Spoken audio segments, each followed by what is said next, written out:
সকলেই আমার প্রীতি ও শুভেচ্ছা নেবেন। আশা করি ভালো আছেন।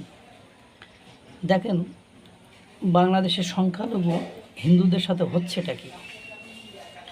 আপনারা দেখেছেন রংপুরের গণপতি চক্রবর্তী স্যারের সপরিবারে কীভাবে নৃশংসভাবে হত্যা করা হয়েছে এবং সেটি নিয়ে অনেকটা জলঘোলা করার মতো পরিবেশ সৃষ্টি হয়েছে।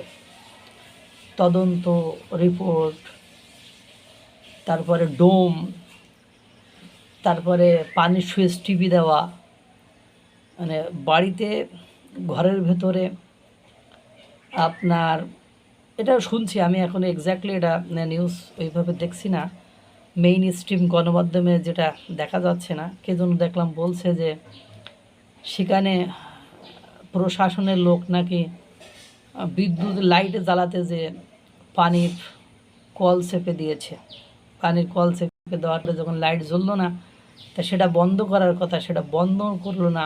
পরে পুরো ঘর ভিজে একেবারে একাকার হয়ে গিয়েছে বা হত্যাকাণ্ডের আলামত মুছে গেছে, এই ধরনের কথাবার্তা উঠছে। যাই হোক, এটা নিয়ে সনাতনী জোট কালকে দেখলাম সভা সেমিনার করেছে বা রাস্তায় দাঁড়িয়ে মানববন্ধন করেছে। এরপরে এই রংপুরের গণপতি স্যারের সপরিবারে নৃশংস হত্যাকাণ্ডের বিচার এবং সারা দেশে আইনশৃঙ্খলা পরিস্থিতির চরম অবনতির প্রতিবাদে 3 দফা দাবিতে জয় বিশ্বাস নামক একজন 4 ঘন্টা যাবৎ অবস্থান কর্মসূচি পালন করেছে রাজু ভাস্কর্যের নিচে। এবং আপনারা জানেন, একই সাথে এক স্বর্ণ ব্যবসায়ীর পরিবারের 4 জন হঠাৎ করে নিখোঁজ। স্বর্ণ ব্যবসায়ীর পরিবারের 4 জন সংখ্যালঘু হিন্দু পরিবারের 4 জন হঠাৎ করে নিখোঁজ হয়ে গিয়েছে। আইনশৃঙ্খলা পরিস্থিতির চরম অবনতির জন্য স্বরাষ্ট্রমন্ত্রীকে দুঃখ প্রকাশ করতে হবে এবং দ্রুততম সময়ের মধ্যে নিরাপত্তা ব্যবস্থার উন্নতি করতে হবে। এটা পদক্ষেপ পদক্ষেপ নিতে হবে। দাবি জয় বিশ্বাসের। রংপুরের নৃশংস হত্যাকাণ্ডে জড়িত অপরাধীদের দ্রুত আটক করে বিচার নিশ্চিত করতে হবে। সংখ্যালঘু সম্প্রদায় এবং জনগণের জীবনের নিরাপত্তা নিশ্চিতে জনগণের সামনে সুনির্দিষ্ট পরিকল্পনা উপস্থাপন করতে হবে। দলমত নির্বিশেষে আপনাদের সকলের সংগতি কামনা করেছে জয় বিশ্বাস, শিক্ষার্থী, জগন্নাথ হল, ঢাকা বিশ্ববিদ্যালয়। এখন দেখেন, এ হলো অবস্থা।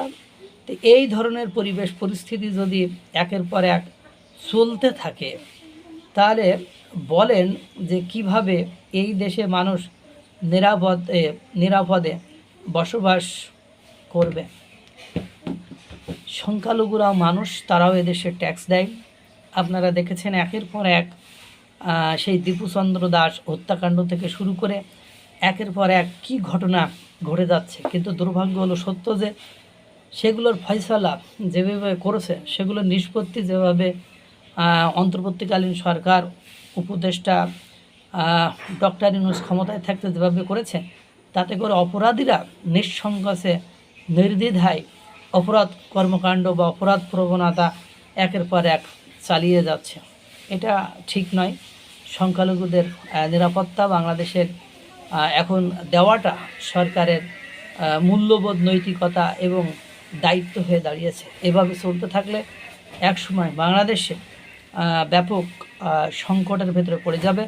বাংলাদেশের স্বাধীনতা, সার্বভৌমত্ব হুমকির মধ্যে পড়ে যাবে বলে আমার মনে হয়। মহান সৃষ্টিকর্তা এই যে রংপুরের ঘটনাগুলো র্যান্ডমলি ঘটে এবং রংপুরে দেখবেন একের পর এক এই ধরনের ঘটনা ঘটে যাচ্ছে।